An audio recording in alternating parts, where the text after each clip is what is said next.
Hey guys, welcome back to the Lovin Dubai show on this bright and beautiful Tuesday morning. It is a big day for Emirates. We spoke about the big bonus coming their way. The Omani man who luckily got rid of 100,000 dirham traffic fine and expert golden visa advice. Yes, how you can get yours. And so if you are not subscribed to the Lovin Dubai show podcast, subscribe wherever you get your podcasts from. And as I always tell you, don't forget to enjoy the show. Good morning, Dubai. Welcome back to Lovin Dubai show, where we go through the top trending stories that everyone across the country is talking about. We also go live in podcast format, so please hit that subscribe button wherever you get your podcast from. This is Emirates employees this morning. Our top stories today: Emirates employees get a whopping 5-month bonus. As well, UAE praises the United Nations General Assembly's vote to grant Palestine full membership. We are talking about the very lucky day for an Omani citizen who celebrated 100,000 dirhams worth of traffic fine removal. As well, a Dubai resident perfectly debunked some Dubai myths. And do stay tuned, because later in the show, he is back, Mr. Golden Visa, who's giving expert advice on golden visas, free zones, eligibility, and more.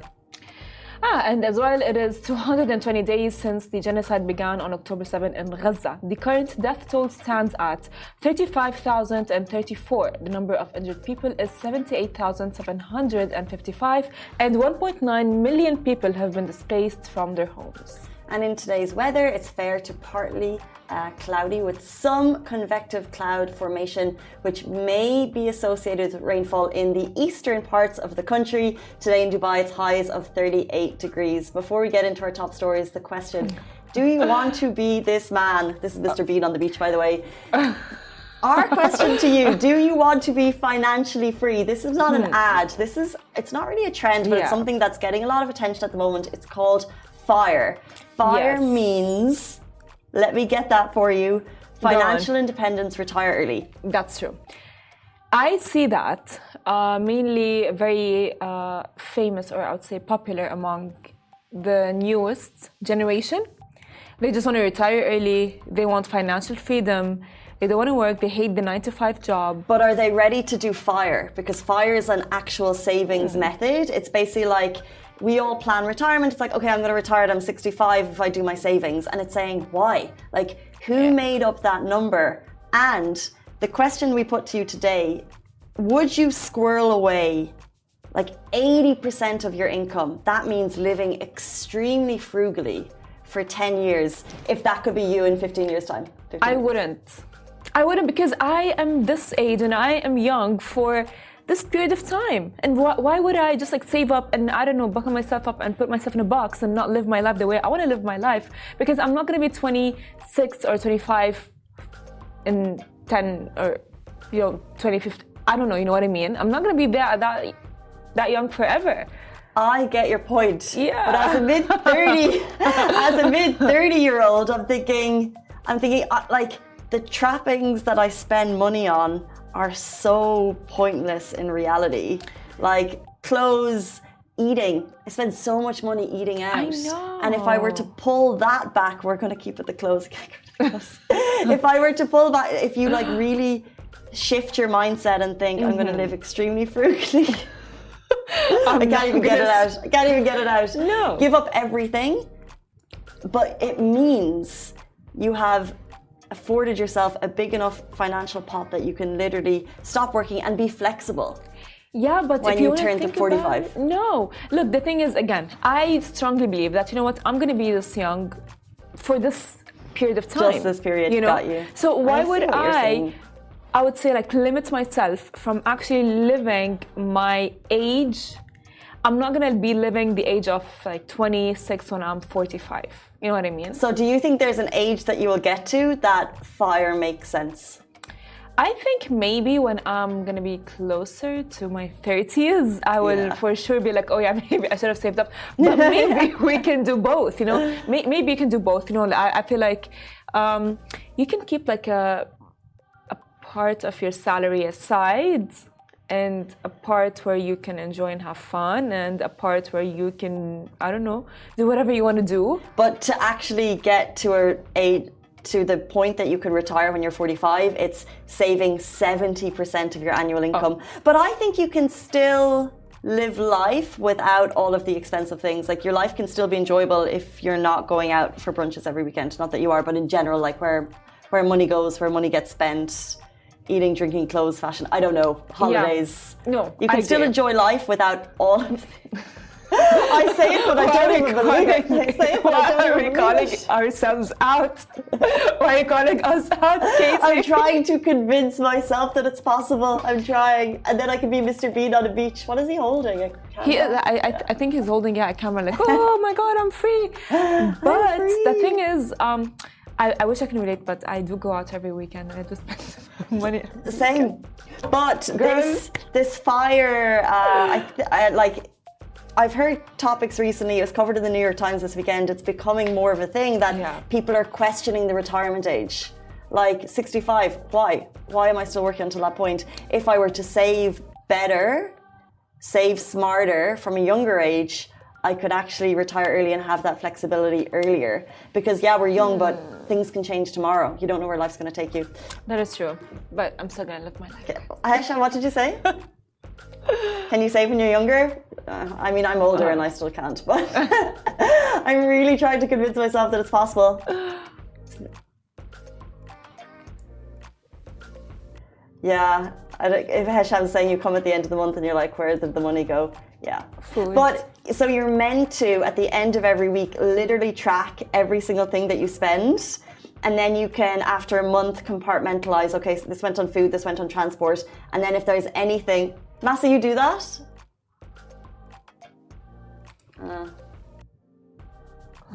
Because you're luxury.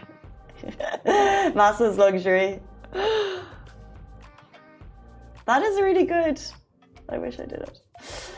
Anyway, if you guys are doing it, you have tips that can teach us how to save. We are all ears. Speaking of people who might have some savings coming to them very shortly, big news for Emirates. Their employees to get a whopping 5-month bonus. So congratulations, Emirates Group. They have reported their best ever financial performance with a record profit of 18 billion dirham. That's up 71% from last year. Amazing stuff. The group announced record revenue and record level of cash assets, which the chairman credits to Dubai's progressive policies. And it says these profits will further enable investments in new aircraft, facilities and equipment, technology, products and services, and of course, its people. Now, His Highness Sheikh Ahmed bin Saeed Al Maktoum, Chairman and Chief Executive of Emirates Airline and Group, said, "The group's excellent financial standing today places us in a strong position for future growth and success. It enables us to invest to deliver even better products, services, and more value to our customers and stakeholders." Now, many major projects are already underway, including a multi-billion-dollar aircraft fleet and cabin renewal program, new catering, cargo and ground handling capabilities, advanced technologies to support the group's operations, expanded training and people development programs and initiatives to progress the group's sustainability agenda. Wow, so big changes maybe on the horizon too. So in total, the group declares a dividend of 4 billion dirham that will go to its owner specifically, that's the owner of ICD, and a reported 20-week bonus to eligible employees. And this is the second year in a row that they've announced such a bonus to employees after delivering 24 weeks of pay to 50,000 staff this time last year. In total, the group is now largest than it's ever been. The total workforce grew by 10% in the last year to 112,406, its largest size ever. And dividends, as we said, will be paid to eligible employees. So it's going back to the people, to future, that's true, to the owner who gets the entire dividend. Wow.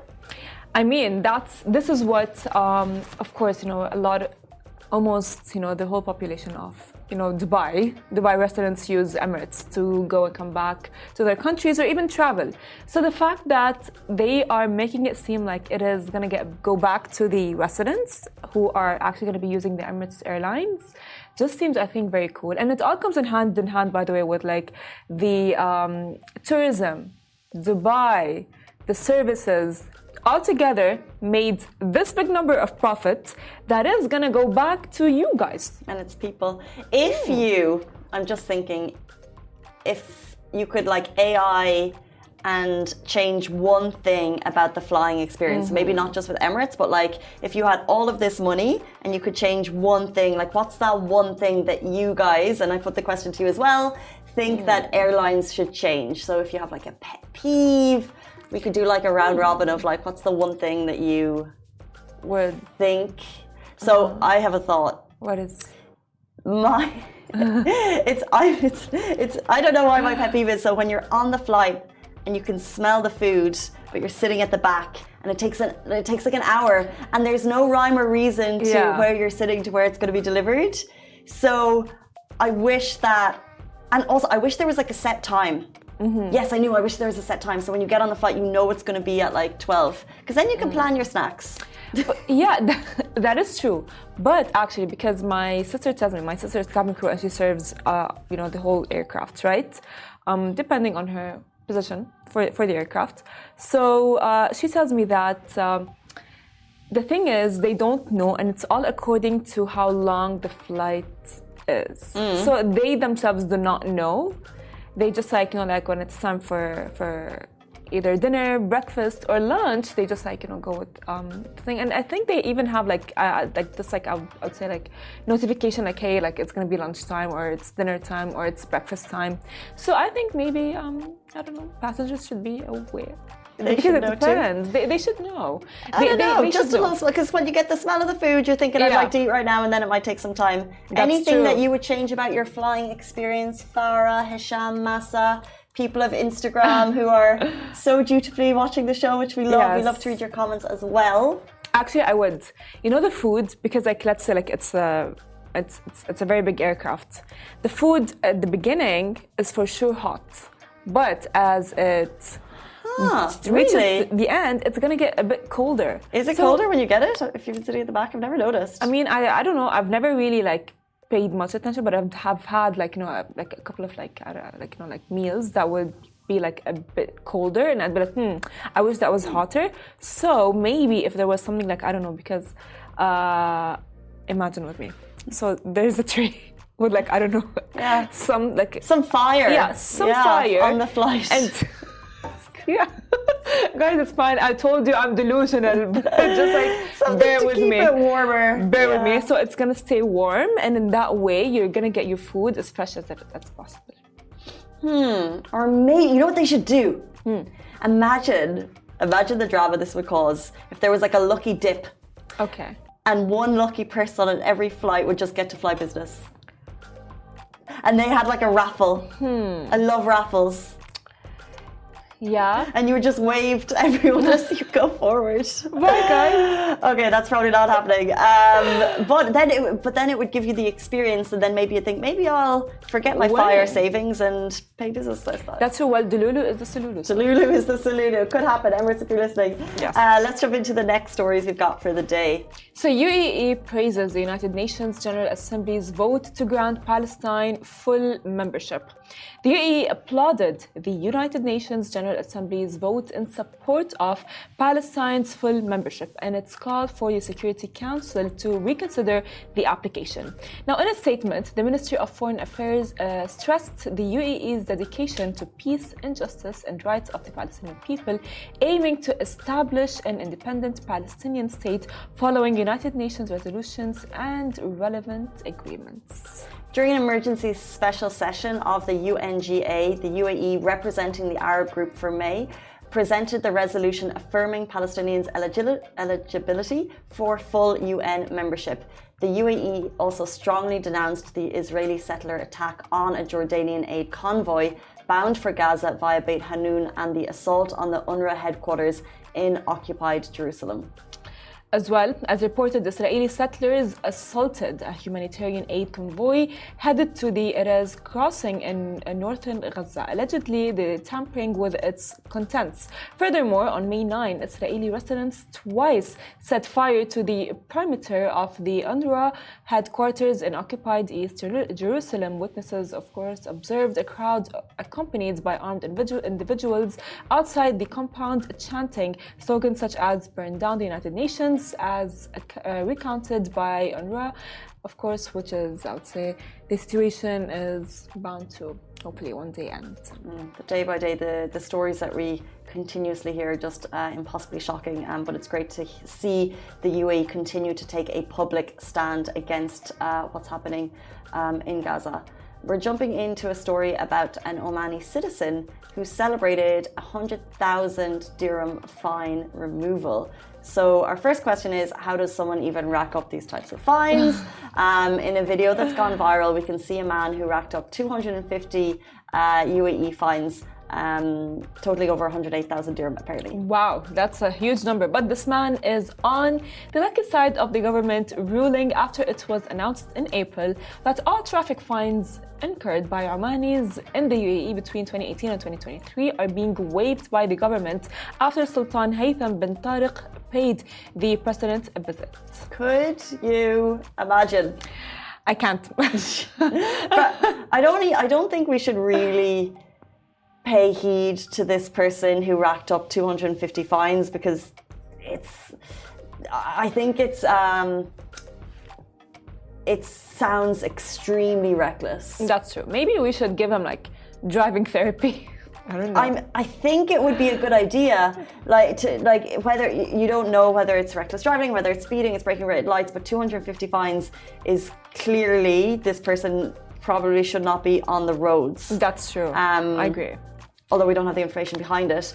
But every now and then, sometimes the UAE, this was a partnership between the UAE and Oman, that they might announce traffic fines being waived. And I think that people, an amnesty, there hasn't been an amnesty on fines in quite some time in the UAE, as far as I remember, but there has been in my 10 years of being here. That is true. And you sometimes find people wait, but they don't come. They don't come anymore, so you have to pay your fines. But this lucky guy got his fines waived. That is true. And you know, the thing is, on the roads, I remember having this advice from my dad. He's like, Farah, when you're driving, you shouldn't only care about your driving. You should as well be aware of the surroundings. And people like him, as you said, maybe they should not be on the road because they are for sure maybe creating some kind of panic or stress to other drivers on the road. So that is not okay. For him to have that much of a big number of fines, that for sure must indicate something. Is the problem you're driving, or is the problem the roads? Yeah, that is a question that person has to answer. I remember learning how to ski, and it's like you might trust yourself skiing, but you just can't trust everyone around you, because people, it could be their first time. You have people fall over and you crash into each other, and it can be madness. It's the same on the roads. It doesn't matter. You could be the best driver in the world, but you could still get yourself into an accident. So if you're the person who's been racking up those types of fines, you really have to take a good hard look at yourself and ask why, and potentially go back to driving school. This was no myth. Amnesties do happen, but it's been quite some time in the UAE. But we're going to jump into more myths in the UAE which have been debunked. So a Dubai resident perfectly debunked some Dubai myths. Now, the Dubai resident Rohit Mankanda debunked several myths about the city. Contrary to popular belief, he explained that Dubai's weather is not always scorching hot. While June to September can reach temperatures up to 40 degrees, the rest of the year offers milder conditions. Addressing another misconception, he clarified that alcohol is not banned in Dubai, emphasizing the city's reputation for being women-friendly, of course. And he as well highlighted that Arabic is not the only language that is spoken.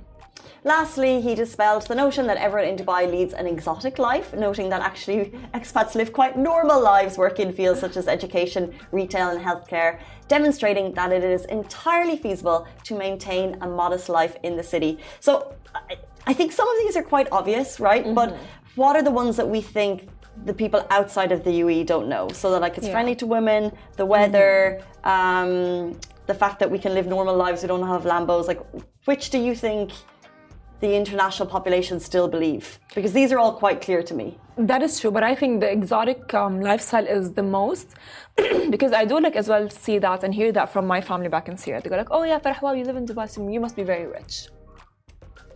Where? But it's interesting because I don't get that you must be very rich, but how he labeled it is exotic lifestyle. And I do live a different life that I would have if I was at home. Like this weekend I was in a 5-star hotel. That just wouldn't be happening in Ireland. And you know, you pop in and you can look quite casual. You don't need to be dressed up. Like, that is true. It might happen, but you don't need to be. It's much more common here to do quite extra things, or like even just like being at the beach. To me, that's quite exotic. I mean, for if you forget the hotel, I was at the beach and I had an umbrella. Like that's living. That is, but you know, like as well, like I feel like. I don't know. They just like there's this idea that if you live in Dubai, you must be very rich. You must be able to I don't know, have everything that you want. You are the rich of the richest. That I've heard this like a lot. Hesham says, yeah, you can get whatever you want here. I have Hesham is saying not everyone's rich, but you can get whatever you want. We're rich in privilege. And I have a theory that we are here because we're able to earn an income that's comparably higher than we would be at home. So for example, what country you're from, your salary generally equates to an amount that you can save something and send it home. That's true. Yeah. So even if you're on a smaller salary, you're still earning comparatively higher than you would be in your home country. So although we don't there's quite a disparity of wealth in the city, that's very clear, but we're still earning more that it makes sense for us to be here. And if we weren't and we didn't value the city and everything it brings us, we probably wouldn't be here. And I think that's the same on most salary levels. I do agree with you, but again, like, I don't know, but maybe their idea of exotic is way higher than, you know, what we know we have. You know what I mean? It's like, fine, you know, oh wow, you don't have a Lamborghini? I've had, you know, some cousins ask me that, and I'm like, boy, I don't. I rented one for a day. I don't. I like those supercar, like the notions of pricey vehicles is just beyond. But I still think the value of life that we have is quite high. I agree with you. I do. I'm so honestly grateful every single day that I'm actually born and that I live in Dubai. That's nice. I mean, if they would give me the passport, I tell my mom that all the time. I mean, if they would ever since I was a kid. If they would give us the golden visa, and that leads us quite nicely into our next guest. Mr. Golden Visa is back, and he will be giving expert advice on how you yourself can get your hands on one. We're also going to talk about free zones, eligibility, and cost. Do stay tuned. He'll be with us after this short break. Welcome back to the Lovin Dubai show. Today's guest is Mr. Golden Visa himself. He is back again, and today we're going to be answering your questions. We're talking transparency, free zones, age limits, and so much more. Welcome back to the show. We're happy to have you. Thank you very much. Thank you for having me. So many questions. Let's start answering. Let's dive right in. So, welcome again. Thank you very much. We have a lot of questions for you. So, my first question is if you can break down the Golden Visa process, you know, in simple terms for someone that is unfamiliar with the Golden Visa, the process, because it might seem complicated. Let's start with that. Let's start with what are the 4 different ways that you can get Golden Visa. I'll repeat myself, but I think it's very important for people to understand. The first one is if you own a property worth 2 million dirham, the value of the property has to be 2 million dirham. However, you can just do a down payment and you have the sales purchase agreement, you can be eligible for Golden Visa. The second one, which is the salary of 30,000 dirham, and if you fall under any managerial or executive level, then you're eligible for Golden Visa. Third one, which is if you have a fixed deposit of 2 million dirham with any Dubai banks, or you have got shares in bonds worth of 2 million dirham. The last one, which comes under the cultural category, where if you are a media personality, you are eligible for Golden Visa. Now you ask me for the process. First thing is we take the basic documents and we put them to pre-qualify for a Golden Visa. once they get the approval on pre-qualification based on any of the 4 categories, then we go for the medical. Then only we request them, if they have an existing residence visa, to cancel that residence visa. Then we go for the biometrics and medical, change status, and then you get the visa stamped. And why should I choose Decisive Zone? Like, how can you ensure that it's kind of a transparent service? Why should we choose you guys? Well, we have the expertise, and now each visa takes about 4 to 5 different people who get involved in preparation of the document till the visa getting stamped. We have done more than 600 visas so far, and successfully on rate is more than 90%. So we do have the expertise in where we can guide you throughout the process to make sure if you're eligible or not. That's the first step in the golden visa. And we are very transparent when it comes to the government cost and then our service fees. Now, a lot of the times, a lot of smaller companies, they may just attract people with the smaller fees. However, we are not the cheapest, but we make sure that you get your golden visa in your hand. Then only we charge you. Otherwise, we have 100% refund guarantee. Ah, interesting. So Zero service fees. So you're only charging for the visa if it's successful? And yes. Can you give us an idea of the costs on the government side and Decisive Zone? Yes, there are different categories of golden visa cost you different. Now, the salaried ones cost you 4,800 dirham approximately government cost. However, the real estate based or the investment based golden visas goes between 9,500 and 10,000 dirham. On top of that, we charge 20% service fees. Wow. So that's how we work on this. Got you.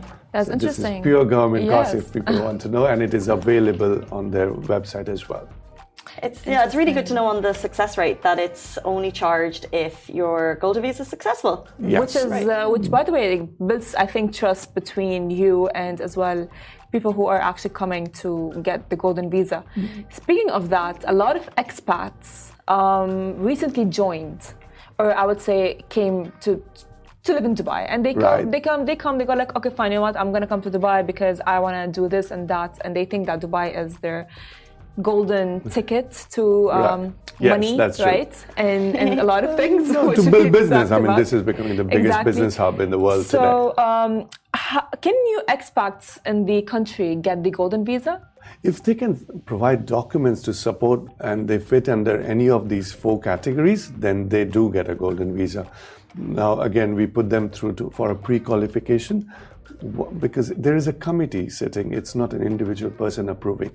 A committee decides whether this person is eligible or not. If we can support documents showing, let's say Rihanna shows up in Dubai and wants a golden visa, for sure we can put her on the cultural category or the media category, and then definitely we will get her approval. So you do not have to be a resident here to apply for a golden visa. Even if you're coming to Dubai as a tourist, we can check your eligibility for a golden visa. Wow. And I think to then go a little bit more niche and something that kind of does free zones and mainland and jurisdictions tie into visas. So if you help me, am I going to have a visa for a specific area and therefore I can't operate in another one, or how does that work? It is a little bit different. Now, golden visa is separate than having being a free zone on mainland. Now, free zone mainland is more for the trade license or the business type that you're getting into. It doesn't matter if you have a golden visa or not. Let me explain. So, mainland, free zone, and offshore, there are 3 different authorities or 3 different ways of getting trade license. Now, mainland is more for people who is doing a retail business in Dubai, which is more labor-centric. Let's say you need 100 employees for your business. You will ideally go for a mainland license. Free zone is more for a B2B business model, business to business, or a consultancy business, or people doing business with outside the world, outside UAE. Those people should ideally select a free zone trade license. And those are specific for 6 visas. However, certain free zones have got port linked to it, so wherein you can get many more visas. Offshore is main for business and investment purposes. You can buy property under offshore companies. You can you can ideally do business from outside the world, not in UAE, and you do not get any visas, UAE visa under that. Interesting. Well, which jurisdiction is suitable for who? Again, ideally, if you are doing a retail business, you should definitely look for a mainland license, ideally opening a salon, a boutique, a shop in the market, a restaurant, a cafe. These are the main categories where you should ideally go for a mainland business. Or you're doing a business to a customer, where in B2C business, you should ideally do a mainland license. For free zone is more for business to business again, or a consultancy license. I think the majority of people who watch the show are quite interested in their own personal status. So Okay. like, if I get a visa, but what does that mean for my employer? You said that in the process you then cancel your employer visa, I guess. So then I just don't need to get an employer visa? So you become self-sponsor. Yeah. Once you get a golden visa, you do not have your employer as your sponsor. You become a self-sponsor. However, you can take a work permit and work for any of the companies. So your employer would be actually happy because your labor category goes up in the company if they have many golden visa holders working for the company. And you still need to take a work permit? You do need a work permit to work with any company, yes. That's honestly A lot of information. It's a lot of information. But so I want to ask if there is an age limit to get the golden visa? Nowadays, we are actually getting a lot of questions related to this. To get a golden visa, there is no age limit. If you're a brilliant student, there is very specific. I can go in more detail. If you come out of a list of GDFRA university or school and you get above 3.5 out of 5, yes, and then you become eligible. Depending on how you perform in your school or university, you do become eligible for golden visa. And no, there is no age limit. You can get golden visa when you're born as well, provided your parents support it. What is the most popular category of, you said your company has processed 600 visas. What is the most popular category? Currently, the real estate ones are the quickest one and the most in demand because people are investing a lot in real estate. Makes sense. I mean, honestly, because I have like some of my family, they've got really good high grades in university, and they got, I would say my cousin got the golden visa. Oh, congratulations. And it's They must be like Let's your family's check. golden child. Yes, she is. We got her cake and so on. So, of course, which is honestly very exciting. So, if let's say a resident who lives here in Dubai, however, went to university outside of Dubai, all right? However, has really high grades, and they come here to Dubai. The university makes the list of like the A-list universities. Can they get the golden visa or not? Oh, this is very interesting. Honestly, I haven't really dealt with anyone who came from, maybe coming from La Roche or Oxford. Yes, I should definitely check. Can I get back to you on this the next week on the same show? Yes, I will definitely come back to you on this one. Well, that is a good point because there's a lot of comments coming through, but you are coming back next week. This is a series of interviews that we're doing to get you guys the information about golden visas and also everything you guys are doing at Decisive Zone. So if people want to get in touch with you, if they have questions directly for you, how can they do that? They can go to our Instagram page, decisigezone.ae. They can go to mrgoldenvisa.com, which is launching soon. Also, they can get in touch 05535 That's our number. Okay, there you go, guys. That is the information, and that brings us to the end of the show. A massive thank you again, Mr. Golden Visa, for joining us. Farah, great to have you on the show, and that brings us to the end. Bye-bye, everyone. Have a brilliant day. We'll see you tomorrow. Bye. Thank you.